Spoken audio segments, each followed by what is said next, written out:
Hello दोस्तों, कैसे हो आप सब। उम्मीद करता हूँ बेहद स्वस्थ होंगे, मस्त होंगे। तो जहाँ पे हमने अपना वीडियो सेक्शन छोड़ा था, that is called elimination, addition, reaction और बेंजाइन मैकेनिज्म के प्रूफ चल रहे थे, उसी प्रूफ को आगे कंटिन्यू करते हुए नजर आएंगे हम इस वीडियो सेक्शन में। तो अपने वीडियो सेक्शन को शुरू करने से पहले 4 लाइनें पेश कर देता हूँ, ध्यान से सुनने का। खामोश चेहरे पर भी हजारों पहरे होते हैं, खामोश चेहरे पर भी हजारों पहरे होते हैं, हंसती आंखों में भी जख्म गहरे होते हैं। तो उम्मीद करता हूं ये 4 लाइनें आपको बेहद पसंद आई होंगी। सही है, काफी गहरी लाइनें हैं, इनका मीनिंग आपको समझना है। तो चलते हैं अपने वीडियो सेक्शन में। That is called isotope labelling. अगर आप सब्सटीट्यूशन बाय NH2 ग्रुप करना चाहते हैं तो आप आइसोटोप लेबलिंग के माध्यम से भी देख सकते हैं कि NH2 ग्रुप कहां जुड़ता हुआ नजर आएगा। देखो ध्यान से, मैं मान लेता हूं कि ये आपका कोई कंपोनेंट रहा होगा, डेट इज एराइल हैलाइड। सही है, इसमें से एक जो कार्बन कंपोनेंट है उसको हम कैसा ले लेते हैं, रेडियो एक्टिव ले लेते हैं। इस कार्बन को मैं स्टार से दिखा रहा हूं, और स्टार किसको रिप्रेजेंट कर रहा है, रेडियो एक्टिव कार्बन को। सही है, यहां से हमने कौन सा कार्बन ले लिया, रेडियो एक्टिव कार्बन। सही है, रेडियो एक्टिव कार्बन कौन सा होता है, कार्बन 14 का जो आइसोटोप होता है, कार्बन 14 आइसोटोप, उसको हमने यहां से क्या किया, कंक्लूड किया, कह सकता हूं। तो 14 आइसोटोप रहा होगा कार्बन का, डेट इज कार्बन 14, वो रेडियो एक्टिव रहा होगा नेचर के अंदर। यहां पे हमने मान लिया कि वो कंपोनेंट मौजूद रहा होगा। अब इसकी रिएक्शन जब हमने करवाई किसके साथ, KNH2 के साथ या फिर लिक्विड अमोनिया के साथ, तो हमें प्रोडक्ट क्या मिलते हुए नजर आए। ध्यान से देखने का, यहां से हमें 2 प्रोडक्ट मिलते हुए नजर आए। पहला जो प्रोडक्ट मिलता हुआ नजर ये आया कि ये जो आइसोटोप कार्बन था, डेट इज जो रेडियो एक्टिव था, एक NH2 ग्रुप तो उस रेडियो एक्टिव कार्बन पे जुड़ गया, और दूसरा जो प्रोडक्ट बनता हुआ नजर आया वो ये दिखा कि अब की बार जो NH2 ग्रुप है वो उस रेडियो एक्टिव कार्बन पे नहीं जुड़ रहा, उसकी दूसरी पोजीशन पे जुड़ रहा है। तो देख सकते हो, इस चीज से भी आप आसानी से क्या कर सकते हो, पता कर सकते हो कि किस तरीके से आइसोटोप लेबलिंग के माध्यम से मैं गिवन कंपोनेंट के मैकेनिज्म में पता कर सकता हूं कि 2 प्रोडक्ट बने होंगे। अगर इस कार्बन को आपने रेडियो एक्टिव ले रखा है, कार्बन 14 ले रखा है, आइसोटोप लेबलिंग कर सकती है, तो एक प्रोडक्ट तो कार्बन 14 के जस्ट ऊपर बनता हुआ नजर आएगा, जो नेचर में कैसा होगा, ये रेडियो एक्टिव।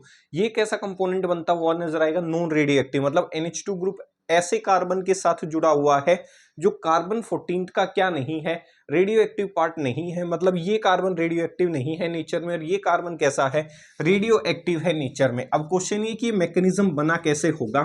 तो इस रिएक्शन को साबित करने के लिए मैं इस रिएक्शन का क्या लिख देता हूं, मैकेनिज्म। क्या लिख देता हूं बाबू, मैकेनिज्म ऑफ दिस रिएक्शन। सही है, तो मैं ये साबित कर देता हूं कि इस रिएक्शन का मैकेनिज्म क्या रहा होगा। ध्यान से सुनने का, देखो मैकेनिज्म कहता है KNH2 जो है वो कंपोनेंट टूटा होगा, स्ट्रॉन्ग बेस जो है वो टूटा होगा K+ और NH2- में। सही है, अब बेस को कैसा हाइड्रोजन चाहिए, एक एसिडिक हाइड्रोजन चाहिए। ये जो हेलोजन है एराइल हैलाइड का, ये लगातार इलेक्ट्रॉन खींच रहा होगा, और इलेक्ट्रॉन खींचने की वजह से मैं कह सकता हूं ये जो हाइड्रोजन है नेचर में कैसा हो गया होगा, एसिडिक हो गया होगा। कह सकता हूं एसिडिक हाइड्रोजन होने की वजह से इस हाइड्रोजन को यहां से अब्स्ट्रैक्ट कर लिया गया, और ये जो हाइड्रोजन का बॉन्ड है ये यहाँ पे शिफ्ट कर दिया गया होगा। सुबह इस चीज का मैकेनिज्म आपको बताया था वीडियो सेक्शन में। ये हेलोजन रहा होगा, जैसे ये इलेक्ट्रॉन इधर पहुंचा, ये रेडियो एक्टिव कार्बन का हेलोजन है, और यहाँ से ये बाहर निकल गया होगा NH3 की फॉर्म में। कह सकता हूँ यहाँ तक देखो मैकेनिज्म सेम है। इसने एसिडिक हाइड्रोजन को क्या किया होगा, अब्स्ट्रैक्ट किया होगा। बेस ने एसिडिक हाइड्रोजन को क्या किया होगा, अब्स्ट्रैक्ट किया होगा। मैं ये दिखा रहा हूं कि ये 2 प्रोडक्ट कैसे बने होंगे। एक प्रोडक्ट आइसोटोपिक जो कार्बन है नेचर में रेडियो एक्टिव है, उसके ऊपर आइसोटोप लेबलिंग पे कार्बन 14 पे बना है, और दूसरा ऐसे कार्बन पे बना है जो नेचर में रेडियो एक्टिव नहीं है। तो कैसे बने होंगे उस चीज को साबित करने के लिए आपके सामने मैकेनिज्म पेश कर रहा हूं।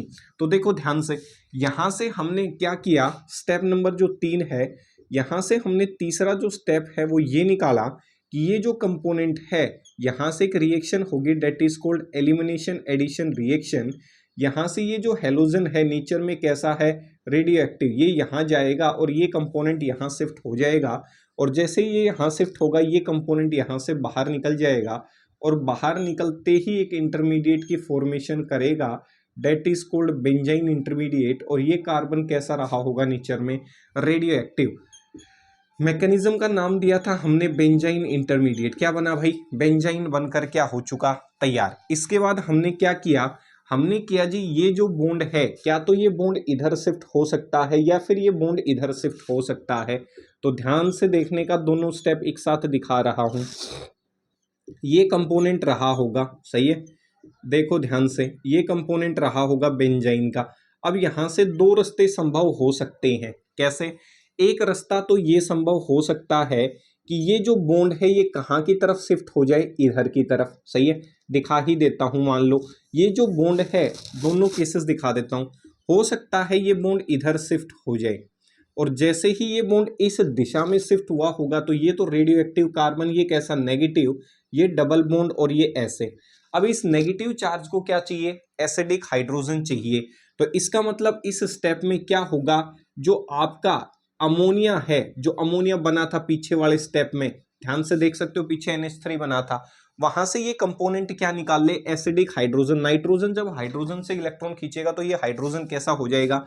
एसिडिक। और ये कंपोनेंट इसको अपने साथ लेकर चला जाए तो यहाँ पे ये हाइड्रोजन एसिडिक मतलब पॉजिटिव रहा होगा, ये नेगेटिव, ये इसके साथ जुड़ जाए, और ये कंपोनेंट कहाँ जुड़ जाए? इसके साथ। तो कह सकता हूं ये जो कंपोनेंट यहां से जुड़ा होगा वो कैसा कंपोनेंट जुड़ा होगा? NH2।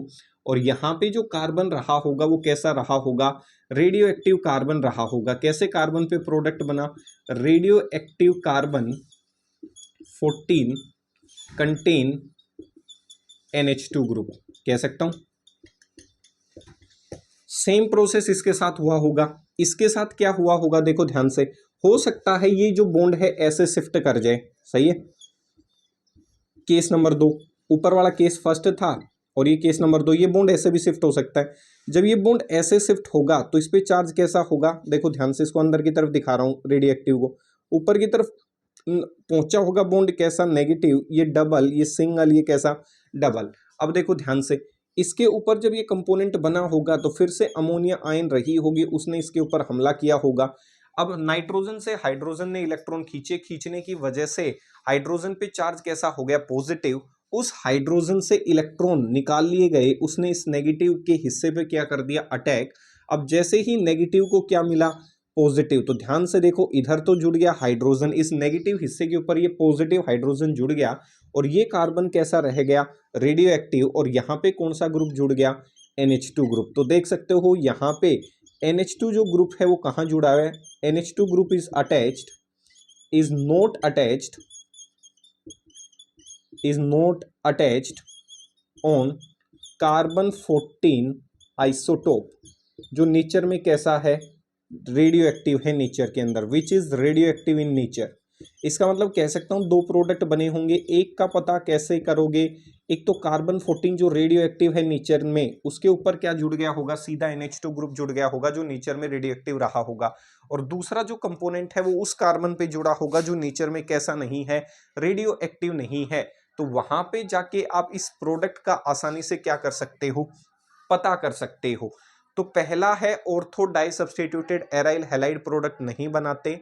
दूसरा हमने किया आइसोटोप लेबलिंग। तीसरा हमने किया डेट इज केमिकल काइनेटिक्स के जो एविडेंसेस थे उसके आधार पे हमने आंसर्स को क्या करके दिखाया? कैलकुलेट की रिएक्शन मैकेनिज्म में क्या बनते हैं?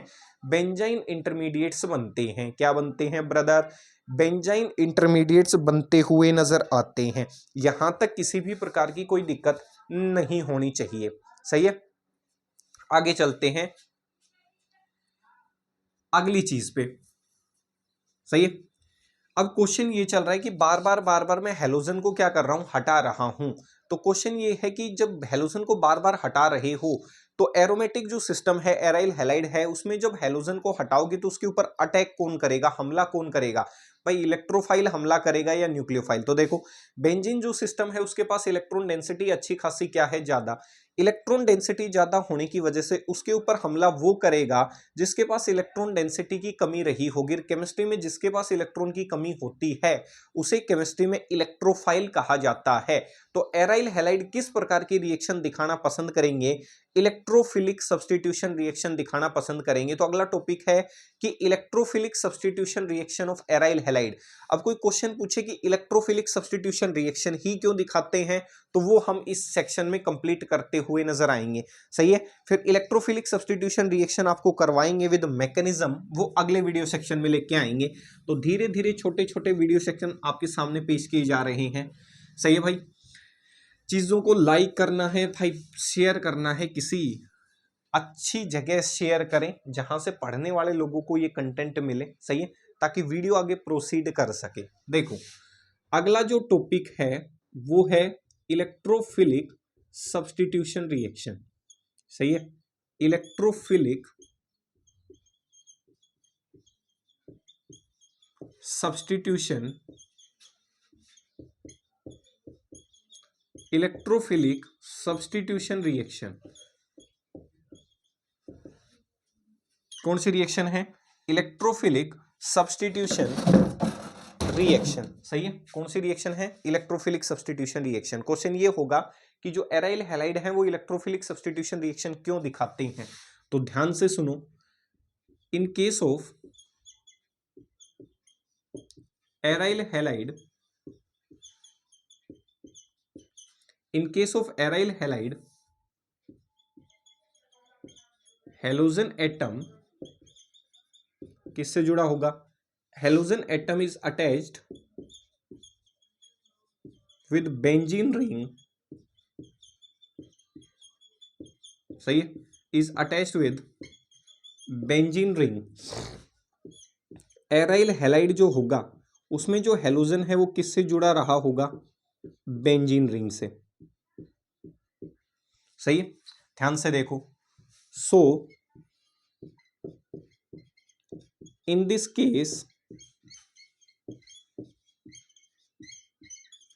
halogen atom containing lone pair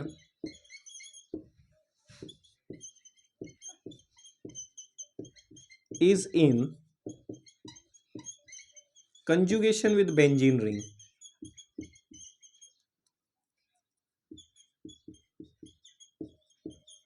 सही है, बेंजीन रिंग। अब क्वेश्चन ये है कि भाई मुझे इतना तो पक्का पता चल गया कि इलेक्ट्रोफाइल अटैक करेगा। इलेक्ट्रोफाइल वहां अटैक करते हैं जहां इलेक्ट्रॉन डेंसिटी क्या होती है? ज्यादा।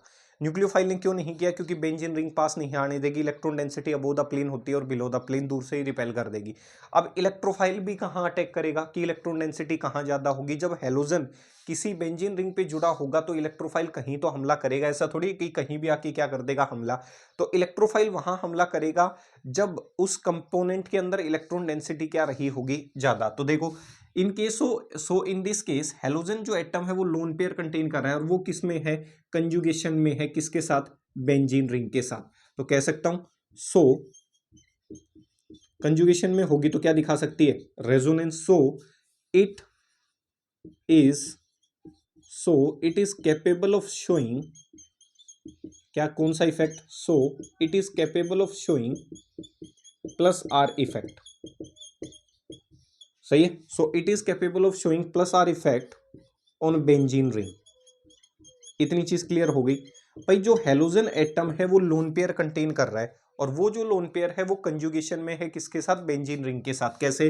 लोन पेयर, सिंगल, डबल, आसानी से कंजुगेशन दिखा सकते हैं। और जो कंजुगेशन दिखा सकते हैं वो केमिस्ट्री में कौन सा प्रभाव दिखा सकते हैं? प्लस आर प्रभाव। देखो प्लस आर प्रभाव या प्लस एम प्रभाव वो कंपोनेंट दिखा सकते हैं जिनके पास लोन पेयर या नेगेटिव चार्ज मौजूद हो। वो आसानी से ये प्रभाव क्या कर सकते हैं?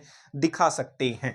देखो ध्यान से, जब इसने ये प्रभाव दिखाया होगा, इधर ही दिखा रहा हूं, जब इसने ये प्रभाव क्या किया होगा? दिखाया होगा कंजुगेशन में। जब ये रहा होगा तो इसने अपने इलेक्ट्रॉन इसको दिए होंगे और ये इलेक्ट्रॉन यहाँ पहुंचे होंगे। पहुंचने की वजह से रेजोनेंस की जो स्ट्रक्चर्स हैं वो ये बनी होंगी। इलेक्ट्रॉन ने घूमना शुरू किया होगा। ये कैसा हो गया? पॉजिटिव। ये कैसा हो गया? नेगेटिव। ये ऐसे बन गया होगा। ये बॉन्ड फिर यहाँ पहुंचा होगा, ये बॉन्ड यहाँ नेगेटिव पहुंचा होगा। तो ये कंपोनेंट इस तरीके से बनकर इलेक्ट्रॉन डेंसिटी आप देख सकते हो कहाँ कहाँ बढ़ा रहा है। ये ध्यान रखना है। जब इसने इसके ऊपर हमले किए तो इलेक्ट्रॉन डेंसिटी को देखो कहाँ कहाँ बढ़ा रहा है। इलेक्ट्रॉन डेंसिटी को रेजोनेंस होने की वजह से, प्लस आर इफेक्ट होने की वजह से दो पोजीशंस पे बढ़ाता हुआ नजर आ रहा है। एक जो पोजीशन है उस पोजीशन को आप ऑर्थो पोजीशन कह सकते हैं हेलोजन के रिस्पेक्ट में, और दूसरी जो पोजीशन है वो हेलोजन के रिस्पेक्ट में आप कौन सी पोजीशन कह सकते हैं? पैरा पोजीशन कह सकते हैं। आप देख सकते हो जो नेगेटिव चार्ज है वो कहाँ कहाँ बढ़ता हुआ नजर आ रहा है। एक तो ऑर्थो पोजीशन पे नजर आ रहा है, दूसरा कहाँ नजर आ रहा है, पैरा पोजीशन पे नजर आ रहा है। इस चीज का ध्यान रखना है। तो यहां से मैं एक चीज कंक्लूड कर सकता हूं, क्या भाई, ये इलेक्ट्रॉन डेंसिटी को बढ़ा रहा है किसके ऊपर, ऑर्थो और पैरा पोजीशन के ऊपर। तो ध्यान रखना है, जो हैलोजन होते हैं वो दो प्रकार के प्रभाव दिखा सकते हैं, प्लस आर प्रभाव दिखा सकते हैं, दूसरा हैलोजन की इलेक्ट्रोनेगेटिविटी ज्यादा होने की वजह से वो कार्बन से इलेक्ट्रॉन भी खींच लेता है, तो वो माइनस आई प्रभाव भी दिखा सकते हैं, जिसे इंडक्टिव इफेक्ट के प्रभाव के नाम से जाना जाता है। तो फिलहाल ये प्लस आर इफेक्ट से क्या कर रहा है, ऑपरेट कर रहा है। तो प्लस आर इफेक्ट से ये इलेक्ट्रॉन डेंसिटी को क्या कर रहा है, इंक्रीज कर रहा है। तो क्या कह सकता हूं, ड्यू टू, क्या कह सकता हूं, due two plus R effect, due two plus R effect halogen, due two plus R effect halogen atom increases. So due to plus R effect halogen atom increases electron density on benzene ring, increases electron density on benzene ring. So halogens are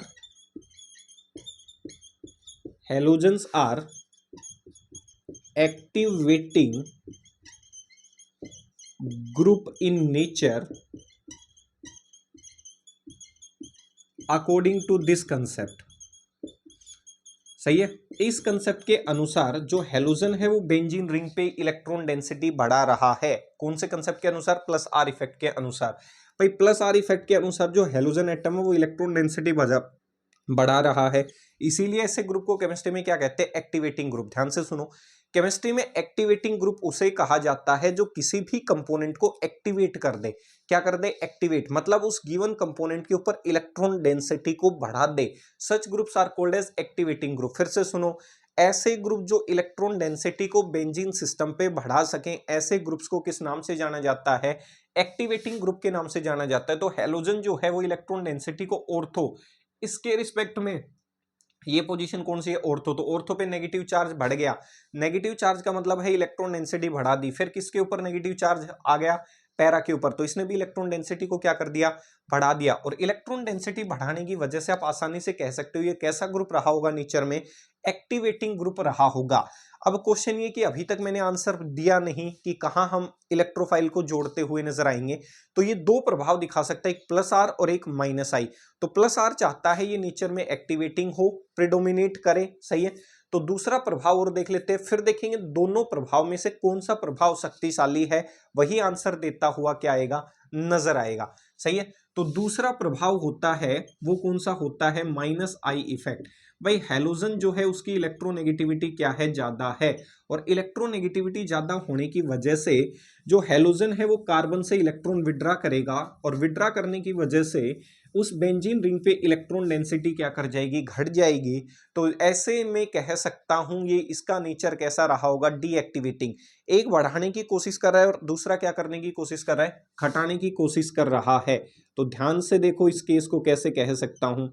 भाई ये halogen है, halogen की electronegativity क्या होती है, ज्यादा। इसने इससे इलेक्ट्रॉन खींचने क्या किए होंगे, शुरू किए होंगे। कह सकता हूं इसने इससे इलेक्ट्रॉन क्या करने शुरू किए होंगे, खींचने शुरू किए होंगे। तो क्या कह सकता हूं, due to minus I effect, सही है, माइनस आई इफेक्ट मतलब inductive effect, due to minus inductive effect halogen electron खींचेगा, हैलोजन विड्राज इलेक्ट्रॉन, हैलोजन withdraws electron from benzene ring. इसकी वजह से क्या होगा, ड्यू टू दिस रीजन,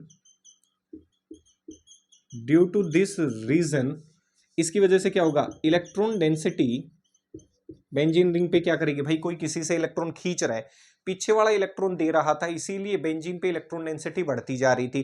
अब की बार हैलोजन जो है वो बेंजीन रिंग से इलेक्ट्रॉन खींच रहा है, और हैलोजन जब बेंजीन रिंग से इलेक्ट्रॉन खींचेगा तो बेंजीन की इलेक्ट्रॉन डेंसिटी क्या हो जाएगी, कम हो जाएगी। तो due to minus I effect halogen withdraws electron from benzene ring, सही है।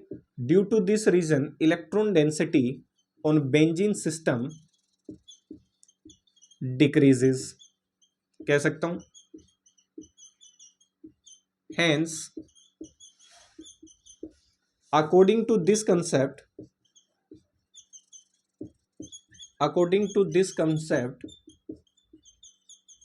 halogens are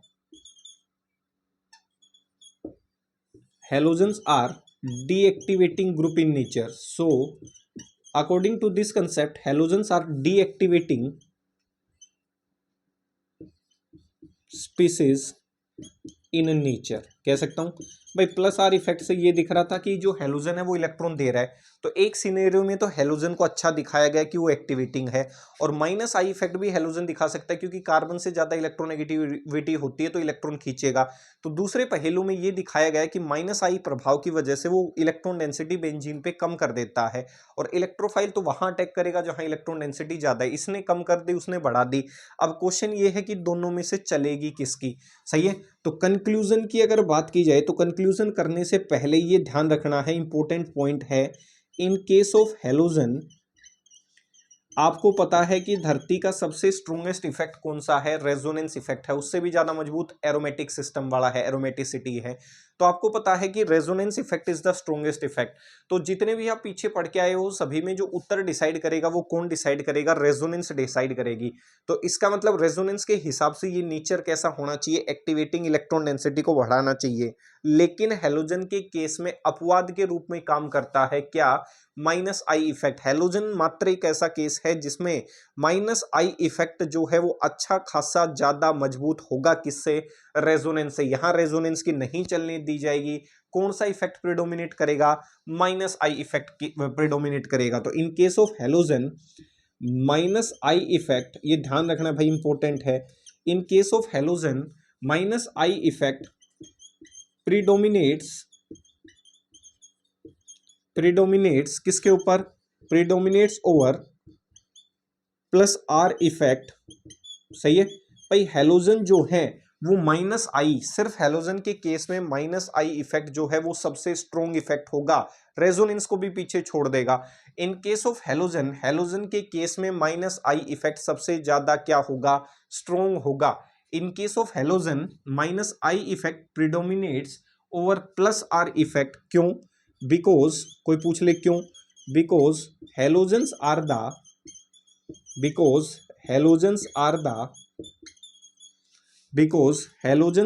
the most electronegative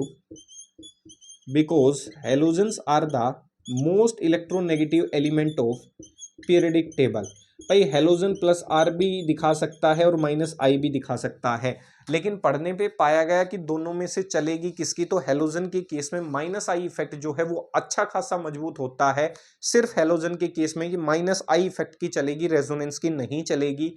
क्यों, क्योंकि हेलोजन पीरियडिक टेबल के सबसे ज्यादा इलेक्ट्रोनेगेटिव एटम है, तो वो इलेक्ट्रॉन देने की बजाय, भाई ज्यादा पावर है, किसी के पास पैसा ज्यादा है तो वो क्या करेगा, शोषण करने की कोशिश करेगा, किसी की भलाई तो कम करेगा। वो बकवास करते हैं कि वो भलाई करते, कुछ नहीं करते ऐसे। तो वो किसी को दबाने की कोशिश जरूर करेगा, और दबाने से क्या होगा, उसके क्या कह सकता हूं, उसका यूटिलाइजेशन करने की कोशिश करेगा। तो हेलोजन की इलेक्ट्रोनेगेटिविटी बहुत अधिक होती है, तो इलेक्ट्रॉन देने का तो कोई सवाल उठता ही नहीं। वो वापस उस कार्बन से इलेक्ट्रॉन क्या करना शुरू कर देगा, खींचना शुरू कर देगा, जिसकी वजह से बेंजीन सिस्टम पे इलेक्ट्रॉन डेंसिटी घट जाएगी। तो अब क्वेश्चन ये कि मैं इसको नेचर में कैसा कहूं, एक्टिवेटिंग कहूं या कैसा कहूं, डीएक्टिवेटिंग कहूं। तो ये ध्यान से सुनना है, नेचर कैसा कहूं। कंक्लूजन बड़ा इंपॉर्टेंट है कि इसको मैं कैसा ग्रुप कहूं। कंक्लूजन कहता है, कंक्लूजन क्या कहता है, कंक्लूजन कहता है कि माइनस आई इफेक्ट होगा नेचर में, कैसा, विड्रॉइंग, खींचेगा, तो इलेक्ट्रॉन की डेंसिटी तो क्या होगी, कम। तो हेलोजन जो है वो नेचर में तो होते हैं डीएक्टिवेटिंग, सही है, इलेक्ट्रॉन डेंसिटी कम करेंगे। दूसरा, रेजोनेंस प्रभाव इतना भी कमजोर नहीं हो जाता कि वो अपनी थोड़ी बहुत ना चला सके, सही है, पावर गई जरूर है पर अभी भी थोड़ी सी उसकी जान पहचान है। तो हेलोजन जो है वो माइनस आई इफेक्ट की वजह से तो होता ही नेचर में डीएक्टिवेटिंग। अब क्वेश्चन ये कि इलेक्ट्रोफाइल कहां अटैक करेगा, तो इलेक्ट्रोफाइल वहां अटैक करेगा जहां इलेक्ट्रॉन डेंसिटी ज्यादा है। तो हेलोजन ने इलेक्ट्रॉन लगातार खींचे होंगे, खींचने की वजह से इलेक्ट्रॉन डेंसिटी घट गई होगी, तो नेचर डीएक्टिवेटिंग। लेकिन प्लस आर इफेक्ट इतना कमजोर नहीं हुआ कि वो बिल्कुल ही अपनी पावर को खो दे। जो नेगेटिव चार्ज हम प्लस आर इफेक्ट में लेके चले थे वो कहाँ कहाँ थे, ऑर्थो और पैरा पोजीशन पे। इसका मतलब डीएक्टिवेटिंग होने के बावजूद भी आंसर जो देगा पोजीशन के, सही है, वो किस प्रकार के डायरेक्टिव इन्फ्लुएंसेस के जो प्रोडक्ट देगा वो किस प्रकार के देगा, ऑर्थो पैरा प्रोडक्ट देता हुआ नजर आएगा। तो कंक्लूजन क्या कहता है, कंक्लूजन कहता है halogens are deactivating in nature, सही है। हेलोजन जो ग्रुप्स होते हैं, halogen groups are deactivating, halogen groups are deactivating in nature. जो हेलोजन होंगे वो नेचर में कैसे होंगे, डीएक्टिवेटिंग, मतलब इलेक्ट्रॉन डेंसिटी को घटाते हुए नजर आएंगे, बट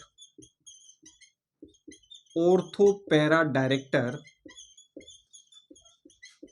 इन नेचर।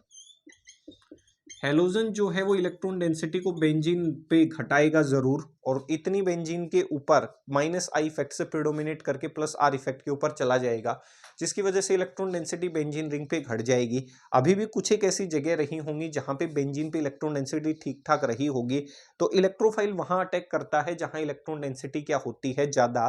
तो माइनस आई इफेक्ट की वजह से ये कैसा है, नेचर में डीएक्टिवेटिंग, इलेक्ट्रॉन डेंसिटी को घटा रहा है। लेकिन प्लस आर इफेक्ट जो है वो हल्का फुल्का ऑपरेट करता है, जिसकी वजह से इलेक्ट्रॉन डेंसिटी बढ़ जाती है ऑर्थो और कौन सी पोजीशन पे, पैरा पोजीशन पे बढ़ जाती है। इसीलिए इलेक्ट्रोफाइल जो है वो वहां अटैक करेगा जहां इलेक्ट्रॉन डेंसिटी ज्यादा है। तो हेलोजन जो होते हैं वो नेचर में डीएक्टिवेटिंग बेशक हो, लेकिन डायरेक्शन की बात की जाए, सही है, डायरेक्टिव इन्फ्लुएंस की बात की जाए, तो कहां पे हेलोजन आके जुड़ेगा, that is called ortho para director. Directive influence 11th class में टॉपिक होता है कि आने वाले ग्रुप को कहां जोड़ा जाए। तो रेजोनेंस के प्रभाव के माध्यम से हमें पता चला आने वाले इलेक्ट्रोफाइल को ऑर्थो और पैरा पोजीशन पे जोड़ा जाए, क्योंकि इलेक्ट्रॉन डेंसिटी हर जगह से घट रही होगी, ये वो जगह रही होंगी जहां थोड़ी बहुत क्या मौजूद रही होगी, इलेक्ट्रॉन डेंसिटी। तो इलेक्ट्रोफाइल वहां अटैक करेगा जहां इलेक्ट्रॉन डेंसिटी क्या है, ज्यादा है। तो यहां से देख सकते हो हेलोजन के केस में प्रिडोमिनेटिंग जो केस होगा that is minus I effect, जिसकी वजह से नेचर एक्टिवेटिंग होते होते किसमें हो गया, डीएक्टिवेटिंग में। लेकिन जो डायरेक्टिव इन्फ्लुएंस का उत्तर है वो क्या रहा होगा, ऑर्थो पैरा डायरेक्टर। अगर इलेक्ट्रॉन विड्राइंग ग्रुप होगा तो मेटा डायरेक्टर, डोनेटिंग ग्रुप होगा तो कैसा होगा, ऑर्थो पैरा डायरेक्टर। ऑर्थो या पैरा पोजीशन पे जोड़ेगा क्योंकि नेगेटिव चार्ज वहीं आएगा और वहीं आके इलेक्ट्रोफाइल जुड़ता हुआ नजर आएगा।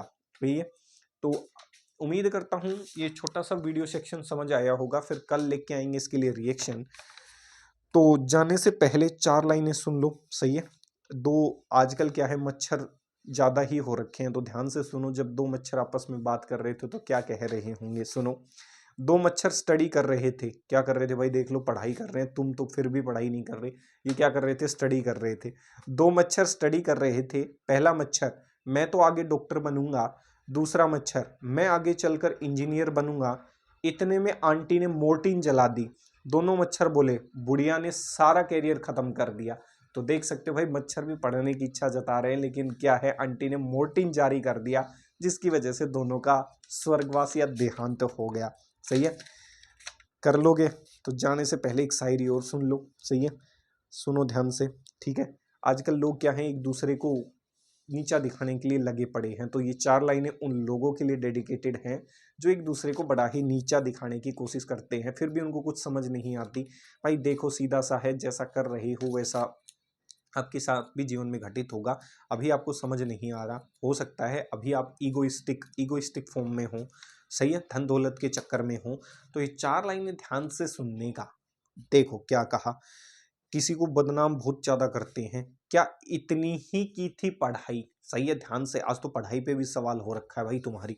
क्या इतनी ही की थी पढ़ाई, तुमने शर्म कहाँ बेच खाई, तुमने, ध्यान से सुनो, क्या इतनी ही की थी पढ़ाई तुमने, शर्म कहाँ बेच खाई तुमने, मुझे करके बदनाम जमाने में कितनी इज्जत कमाई तुमने। सही है, तो भाई क्या सिर्फ इतनी ही पढ़ाई की थी कि दूसरों को क्या कर सको, बदनाम कर सको। फिर से सुन लो, शायद ना समझ में आई हो। क्या इतनी ही की थी पढ़ाई तुमने, शर्म कहाँ बेच खाई तुमने, मुझे करके बदनाम जमाने में कितनी इज्जत कमाई तुमने। सही है, मिलेंगे फिर अगले वीडियो सेक्शन में। जाने से पहले छोटा सा मैसेज, हमेशा की तरह माता पिता का ध्यान रखें, स्टे सेफ, स्टे सिक्योर। जय हिंद, जय भारत।